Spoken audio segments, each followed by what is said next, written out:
함께 나눌 하나님 말씀은 사도행전 5장 33절부터 42절까지 말씀입니다. 사도행전 5장 33절부터 42절까지 말씀을 우리 한 절씩 교독하겠습니다. 제가 먼저 읽습니다. 그들이 듣고 크게 노하여 사도들을 없이 하고자 할세. 바리새인 가말리엘은 율법 교사로 모든 백성에게 존경을 받는 자라. 공회 중에 일어나 명하여 사도들을 잠깐 밖에 나가게 하고 말하되 이스라엘 사람들아 너희가 이 사람들에 대하여 어떻게 하려는지 조심하라. 이전에 드다가 일어나 스스로 선전함에 사람이 약 400명이나 따르더니 그가 죽임을 당함에 따르던 모든 사람들이 흩어져 없어졌고 그 후 호적할 때에 갈릴리에 유다가 일어나 백성을 꿰어 따르게 하다가 그도 망한즉 따르던 모든 사람들이 흩어졌느니라.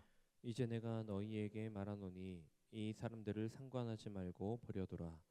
이 상과 이 소행이 사람으로부터 났으면 무너질 것이요 만일 하나님께로부터 났으면 너희가 그들을 무너뜨릴 수 없겠고 도리어 하나님을 대적하는 자가 될까 하노라 하니 그들이 옳게 여겨 사도들을 불러들여 채찍질하며 예수의 이름으로 말하는 것을 금하고 놓으니 사도들은 그 이름을 위하여 능욕받는 일에 합당한 자로 여기심을 기뻐하면서 공회 앞을 떠나니라.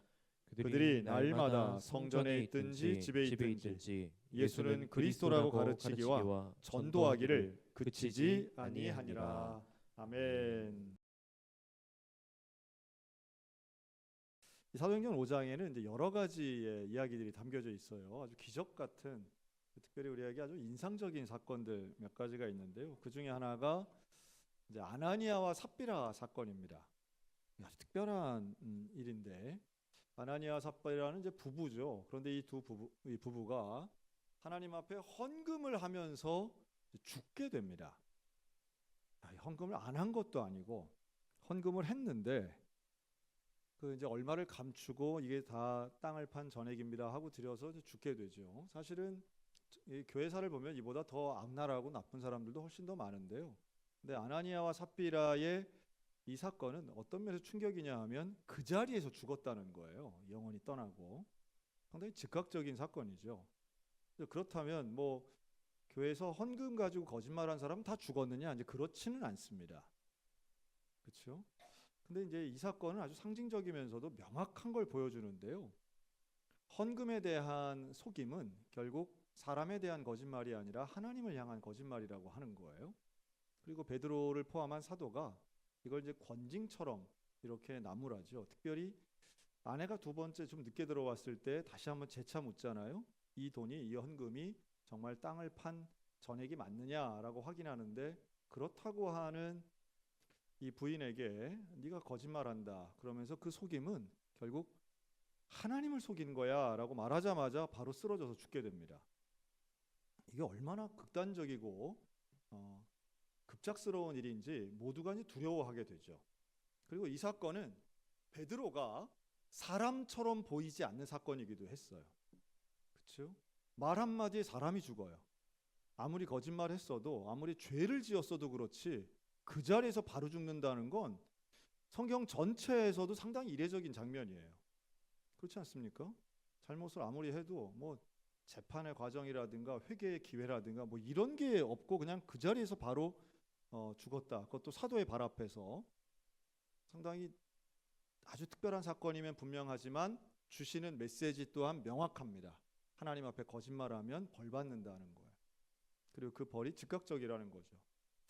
그래서 이런 부분은 우리가 좀 다시 한번 생각해서 나 자신에게 적용해야 됩니다. 이걸 남에게 적용해서는 제가 늘 말씀드리지만 이런 심판받고 벌 받는 것은 여러분 남에게 적용하려는 시도는 내려놓으시고 나에게 적용해야 됩니다. 모르긴 해도 나 같았어도 이게 하마터면 죽을 뻔했는데 뭐 이런 분들 혹시 계실지 모르겠어요. 베드로 앞이었으면 큰일 날 뻔했다. 근데 여러분 왜 아나니아와 삽비라는 이런 거짓말을 했을까요? 헌금 안 하고 말지 뭘 또 일부 하면서 거짓말까지 했을까요? 이들의 마음엔 어떤 목적이 있었을까요? 왜 헌금을 하면서 거짓말까지 했을까? 여기에는 이 초대교회 공동체 안에서 결국 아나니아와 삽비라가 인정받고 싶었던 욕구가 있는 거죠. 여러분 지금 오늘날 우리는 헌금을 사람이 얼마 하는지 잘 몰라요. 그렇죠? 만약에 주보에 누구 권사님 지난주 얼마 액수가 다 쓰여져 있다고 생각해 보세요. 그러면 우리 교회는 참 투명하네 이러겠어요? 아니면 아니 뭐 이런 교회가 다 있어 하고 화를 내겠습니까? 좀 이상하죠? 우리는 뭐든지 다 정보가 공개되는 걸 되게 선호하면서도 정작 내 정보가 공개되는 건 극기꺼립니다. 그러면 초대교회는 어땠을까요? 누가 얼마 헌금한지를 알았을까요? 몰랐을까요? 다 알았어요. 다 알았습니다. 뭐 공개 정도가 아니고 얼마입니다 하고 그 앞에서 그냥 일일이 큰 소리로 외치면서 헌금을 하는 거예요. 무슨 슬며시 비밀리 이런 거 없습니다. 봉투가 어디 있어요? 누가 얼마 하는지 다 아는 거예요. 중세 때는 헌금의 액수를 일부러 공개하려고 플랫한 이 접시가 우묵한 거면 숨겨진다고 평평한 거에다가 했어요. 그럼 누가 얼마 하는지 다 알잖아요. 우리는 지금 헌금 바구니도 안 돌립니다. 헌금 바구니를 돌리면 어떻게 해요? 돈이 보일까 주먹을 꽉 쥐고 그냥 깊이 이렇게 넣잖아요. 현금으로 헌금할 때는. 이게 마치 액수가 보이면 안 되는 것처럼, 또 헌금의 액수가 다른 사람들이 알 수 있도록 하는 건 큰일 나는 것처럼 지금 우리의 문화는 그렇게 잡혀져 있거든요. 근데 어느 교회들은 또 이제 그걸 그러니까 좀 생각이 좀 다르신 목사님들도 있기는 하더라고요. 그럼 아마 액수가 밝혀지는 순간 많은 분들이 시험에 들고 마음이 상하고 여기에 대해서 원망과 불평과 반대가 많을 거라는 건 자명한 일입니다. 그건 지혜로운 일은 아닌 거죠. 오늘 우리 문화에서는. 그런데 이 아나니아와 삽비라는 헌금의 액수가 그대로 밝혀지면서도 다른 사람들, 특히 바라바 같은 사람들이 헌금하면서 인정받는 것을 봤다는 거예요. 초대교회 성도들이 다 자기의 재산을 다 바치는 것을 본 거예요. 그리고 모든 재산을 다 내어놓고 함께 생활하는 것에 대해 이게 하나님의 뜻이라고 하는 생각을 가지고 있었기 때문에 한마디로 요약하면 아나니아와 삽비라는 인정을 받고 싶지만 내 것을 가지고 싶은 욕망도 동시에 있었던 겁니다. 헌신은 하지 않고 인정은 받고 싶은 거예요. 헌금 참 어려운 문제입니다. 그러나 여러분 저는 헌금은 참 중요한 헌신이라고 확신하고 있어요. 헌금은 액수가 중요합니다. 액수가 아주 중요합니다.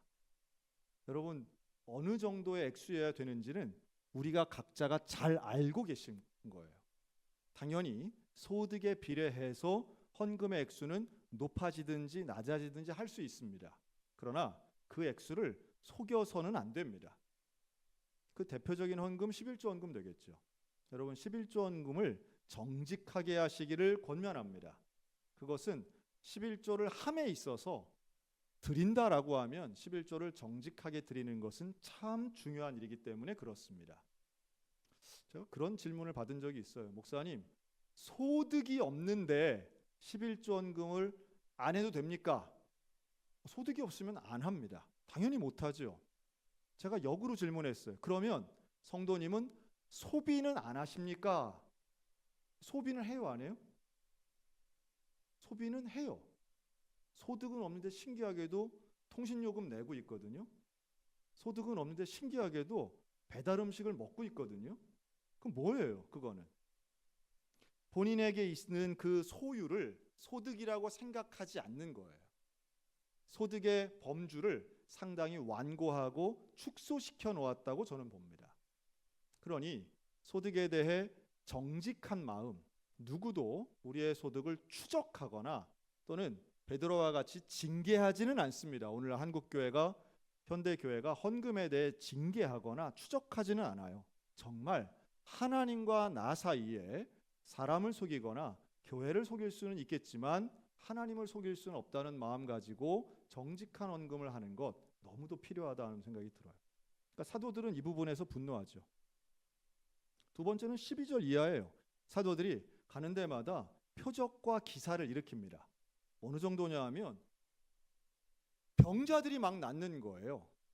신유의 기적과 역사가 막 일어납니다. 그 병자들이 막 다 고침을 받으니까 어느 정도냐 하면 베드로의 그림자라도 덮일까 봐, 베드로가 지나갈 때 베드로의 그림자라도 좀 어떻게 나한테 닿으면 병이 나을까봐 베드로를 향해서 막 뛰어가던 사람들이 있던 시대예요. 그쵸? 그 마음이 간절하지만 제가 질문 드립니다. 베드로의 그림자의 능력이 있을까요? 없을까요? 베드로의 그림자의 능력이 있어요? 능력 없어요. 베드로의 그림자에는 능력이 없어요. 베드로는 계속 말하죠. 왜 우리를 주목하느냐? 우리에게 능력이 없는 거다. 우리를 통해서 나갈 뿐인데 내 능력이 아니라 오직 예수 그리스도의 이름에만 능력이 있는 거다라고 말하잖아요. 사람들은 오해하는 거죠. 베드로의 그림자라도, 즉 베드로가 어떤 능력의 근원되는 것처럼 오해는 할지언정 이들을 우호적으로 보면서 사도들에게 막 가르침을 받으려고, 병을 고침받으려고 기적과 표적과 이사를 따라서 몰려듭니다. 사람들이 칭송해요. 이걸 오늘날로 친다면 성공적인 사역의 결과 부흥을 했다라고도 볼 수 있어요. 부흥하는 교회, 성장하는 교회. 오늘날도 좀 성장하는 교회들이 좀 많았으면 좋겠는데 조금 좀 그렇진 않죠. 그래서 80년대에 비한다면 지금은 사람 수가 늘어나는 성장하는 교회가 그렇게 많지는 않습니다. 하지만 여전히 존재해요. 그것도 청년들만 모이는 교회, 또 특정한 세대들이 많이 모이는 교회들이 지금도 있습니다. 아쉬운 것은 그게 수도권에 좀 모여 있다는 게 좀 아쉽긴 한데요. 하여튼 18만 원 이상 소비 쿠폰 받은 지역에도 부흥의 불길이 일어날지어다. 네. 아주 그냥 그걸로 지역을 다 구분하고 할 수 있어서 편리하면서도 좀 씁쓸한 건 있어요. 근데 반면 지금 성장하고 있고 하는 전 세계에 성장하는 교회들도 이제 많이 리서치하고 하는데요. 결국은 다른 거 없습니다. 하나님의 말씀 증거하고 복음을 전파하고 전도에 집중하는 교회가 지금도 여전히 성장하는 거죠. 자, 그랬는데 이렇게 표적과 기사로 사람들에게 칭송을 받았는데 반면 이걸 싫어하는 사람들이 있어요. 대제사장 사두개인 당파가 다 마음에 시기가 가득했다라고 말합니다. 참 믿기 어려운 부분인데요. 이게 항상 반복적으로 일어나요. 즉 한쪽에서는 막 부흥이 일어나는데 또 한쪽에서는 저주와 반대와 시기와 질투와 죽이려고 하는 음모가 이어지더라는 거죠. 참 이런 거 보면 사람이 똑같지 않다 하는 생각이 들어요. 이제 이게 17절, 18절, 19절이죠. 네. 5장입니다. 사도행전 5장 17절, 18절, 19절. 이상하죠? 여러분 기적을 보는데도 변하지 않는 사람들이 있어요. 병자가 막 낫는데도 복음을 받아들이고 세례를 받고 회개하는 사람이 있는 반면에 그걸 보면서도 마음에 미움과 판단과 이런 게 나오는 거예요. 똑같죠. 한 예배당에 있다고 해서 모두가 은혜 받습니까? 그렇지 않잖아요. 누구는 막 은혜 받아서 펑펑 눈물을 쏘는데 누구는 정신이 딴 데가 있고 막 이런 분들 있잖아요. 또 어떤 분은 교회에 대한 반감을 가지고 오히려 예배 시간에 반대적인 마음을 가질 수도 있겠죠. 사도 때나 예수님 때나 지금이나 사실도 뭐 비슷합니다. 근데 이들이 가지고 있는 마음에 그 특징이 있다면 17절 바로 이 대제사장 그룹과 한 마음을 가지고 있는 사두개인들 그 당파 사람들이 똘똘 뭉쳐 있다는 거예요. 그 중에 특정한 개인이 이 사도들을 미워한 게 아니라 이 그룹 전체가 한 마음이 돼가지고 마치 그냥 무슨 좌파 우파 같이 이들이 똘똘 뭉쳐가지고 사도들을 미워하고 시기합니다. 부흥하는 거 싫어하고요. 사람들 많이 모이는 거 싫어하고 병자가 고침받는 거 싫어하는 거예요. 그러면서 이들을 잡아다가 옥에 가둡니다. 그랬더니 또 기적이 일어나죠. 19절 주의 사자가 밤에 옥문을 열고 이 사도들을 끌어내죠. 20절 가서 성전에 서서 이 생명의 말씀을 다 백성에게 말하라. 이 천사가 말하는 거예요. 사명이 명확하죠. 그랬더니 옥에서 나온 사도들이 변함없이 성전에 서서 담대하게 복음을 증거합니다. 감옥 안에 있든 감옥 밖에 있든 사도들의 태도와 목적은 전혀 달라지지가 않아요. 그 얼마나 의연하고 당당한지 몰라요. 이 베드로와 사도들이 보여주는 것은 자기가 뭘 해야 될지 명확하게 알고 있어요. 이런 인생 참 멋있는 것 같아요. 그렇죠? 위협 앞에 겁내하거나 두려워하지 않고요. 손해를 볼까 봐 염려하지도 않고요. 또 백성들의 칭송을 잃을까 봐 걱정하지도 않아요. 다시 말해 사람에게 잘 보이려고 노력하지 않아요. 베드로와 사도들이 오로지 하나님이 내게 주신 사명에만 집중하는 거예요. 아마도 부끄럽지만 제가 만약에 여기 있었다면 저는 우리 교인 챙기느라고 나 감옥 가면은 우리 교회 어떻게 해? 뭐 이러면서 뭔가 타협을 하려고 했었을 것 같아요. 이번 주일 설교 어떻게? 그렇잖아요. 감옥 가면. 사실 이게 일제강점기 때 있었던 일이에요. 일제강점기 때 많은 목사님들이 타협하던 지점이 어디가 있냐면 주일 예배 지키려고 했다는 명분을 붙잡은 거예요. 교회를 비울 수 없다. 주일 예배 비울 수 없다. 이 사도들의 모습은요, 전혀 조금 극단적으로 얘기하면 사람을 고려하지 않아요. 사람들이 어떻게 자기들을 대하는지에 대해서 별로 신경 쓰질 않아요. 오로지 복음을 증거할 뿐이에요. 누구랑 좀 다를까요? 이게 결국 아나니아와 삽비라와 구분되는 지점입니다. 아나니아 삽비라는 사람에게는 잘 보이려고 하고 하나님께는 속이려고 한 거잖아요. 근데 사도들 베드로는 그렇지 않은 거예요. 하나님께는 잘 보이려고 하고 사람에게는 별로 신경 안 쓰는 거예요. 그러니까 당당한 모습이 나오는 거죠. 그러니까 감옥 안에 들어가든 감옥 밖에 나오든 그게 그렇게 아주 중요하지도 않아요. 또 당시의 권세가 아주 큰 대제사장의 신문을 받을 때에도 흔들리지 않아요. 저는 이 사도행전 5장에 너무도 중요한 구절이 하나 있는데요. 바로 29절입니다. 자, 우리 성경 찾고 29절, 사도행전 5장 29절 다 같이 읽습니다. 시작. 베드로와 사도들이 대답하여 이르되 사람보다 하나님께 순종하는 것이 마땅하니라. 아멘. 유명한 구절이죠.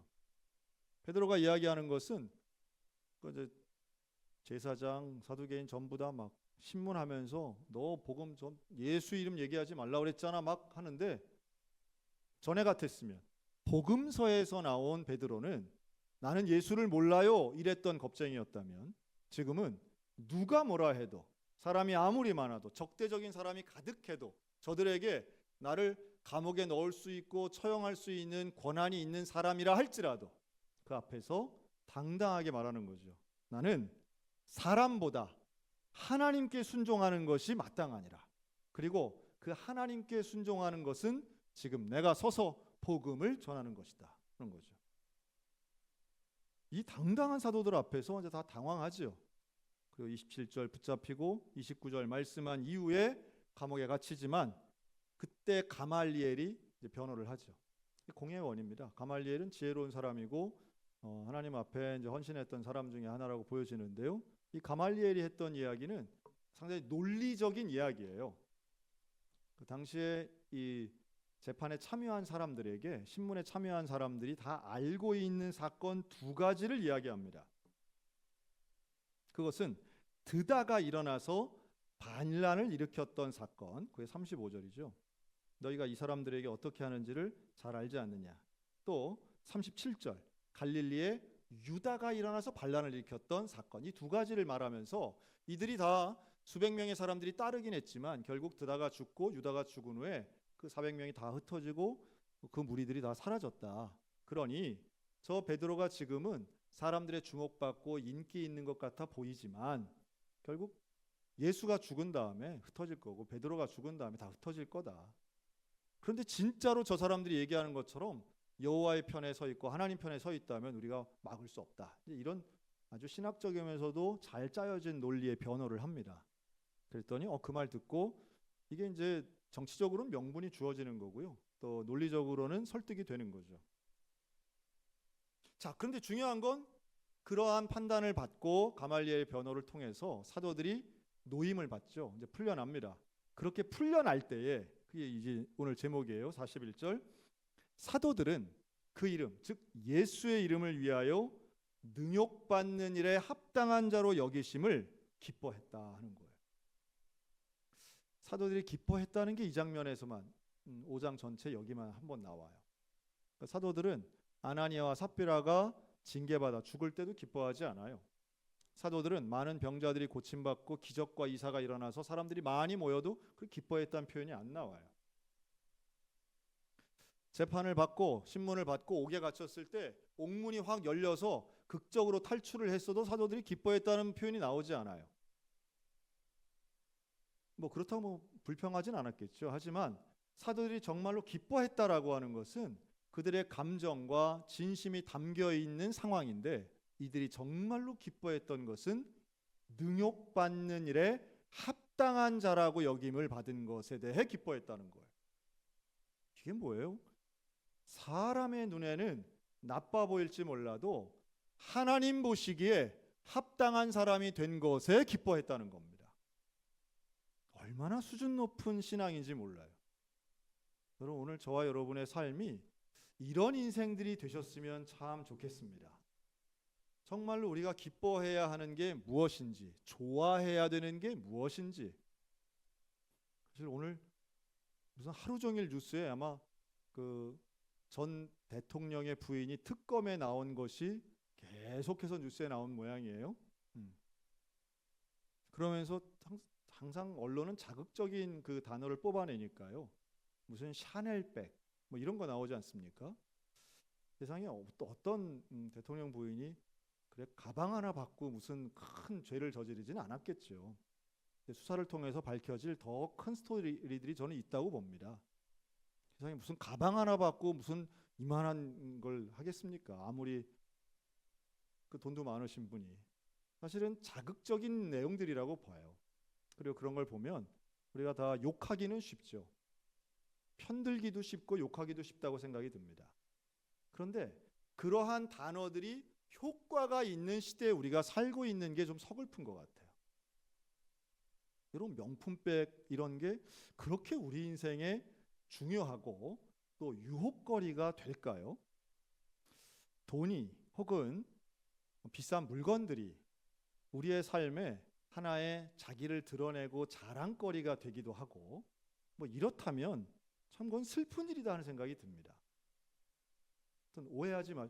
주무시다가 갑자기 깨가지고 우리 목사님은 그 김건희 편인가 봐 이러면 안 되고요. 우리 목사님은 콤백을 싫어하나 봐 이런 것도 아니에요. 그 맥락을 잘 보셔야 됩니다. 오늘 목사님이 그랬는데 뭐 잘못됐대 이런 거 아닙니다. 참 오해들을 많이 하시더라고. 단어 하나만 얘기해도 그냥 편든다고 그러고 반대한다고 그러고 그러시는데, 저는 언론에 계속해서 나오는 그러한 단어들 표현들이 사람들에게 관심이 있기 때문에 나오는 거 아니겠어요? 근데 그런 것에 관심을 계속 가지고 있다는 사실이 안타까운 거예요. 우리는 언젠가부터 정말 가치로운 개념들에 대해서는 무관심해요. 생명, 평화, 진리.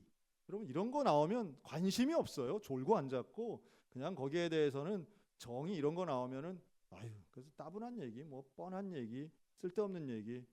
그런데 뭔가 이 돈, 액수 뭐 이런 거 나오면 귀가 쫑긋해가지고요. 그냥 아주 거기에 관심이 확 쏠리는, 어쩔 수 없는 인간이기 때문에 그럴 수밖에 없는 한정이 있지만, 그러니 그런 돈이 많아지면 막 즐거워하고 기뻐하고, 돈이 없어지면 한없이 막 낙심하고. 근데 여러분, 오늘 사도들이 보여주고 있는 모습은요, 재판을 받아도 억울함을 당해도 능욕을 당해도 좌절과 실망이 아니라 오히려 무엇 때문에 능욕을 받는가에 대해 그들은 집중하고 있는 거예요. 내가 무슨 일을 해야 하는지를 너무도 명확하게 알기 때문에 그 일에 대해 집중해서 고난을 얻는다면 이것이 참으로 기쁨이 된다는 거예요. 여러분, 저나 여러분이 바로 이 기쁨을 사모하셨으면 좋겠습니다. 세속이 주는 기쁨이 아니라 하나님이 주시는 기쁨, 사명이 주는 기쁨을 누리게 되고 누리기를 바라셨으면 좋겠다는 거예요. 얘기 하나만 하고 마칠까요? 제가 옛날에 그 선교사님한테 들어서 참 어릴 때 들었던 이야기지만, 저는 선교사님들은 정말 좋은 분들이 있다고 저는 생각하는데요. 그 선교사님 참 젊은 때였습니다. 그런데 한국에서 이제 단기 선교팀이 가신 거예요. 예, 우리 장로님들이 이제 가셨어요. 가가지고 시내에 있는 이제 숙소, 시내에 있는 좋은 호텔에서 이제 그 나라에 있는 선교사님들을 이제 초청을 한 거죠. 그래서 다 와서 함께 교제하고 식사하고 이제 돌아가는 이런 일정이었어요. 하루 동안. 그래서 이 선교사님이 그 호텔까지 가는데 이게 이제 멀다 보니까 몇 시간을 가야 되는데 차비가 없었던 거예요. 본인 차도 없고. 그래서 어떻게 생각했냐 하면 현장에 가면 분명히 선교원금을 주실 거다라고 생각을 해서 그 마을에서 차비를 편도를 빌려서 꿔가지고 부인하고 애들하고 다 데리고 간 거예요. 그리고 가가지고 좋은 음식을 먹고 격려의 말씀을 듣고 헤어지는 시간이 됐는데 헌금을 안 주신 거예요.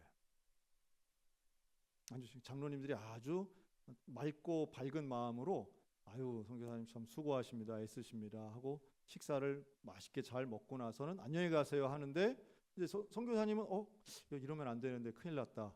어떻게 이제 집에 가야 되지? 이렇게 고민을 하고 있는데 호텔 앞에서 대중교통도 아니고 제일 좋은 그 에어컨 나오는 택시를 장로님들이 잡은 거예요. 그래서 거기에 선교사님 가족을 다 태운 거예요. 그리고 안녕히 가시라고 인사를 꽉 했어요.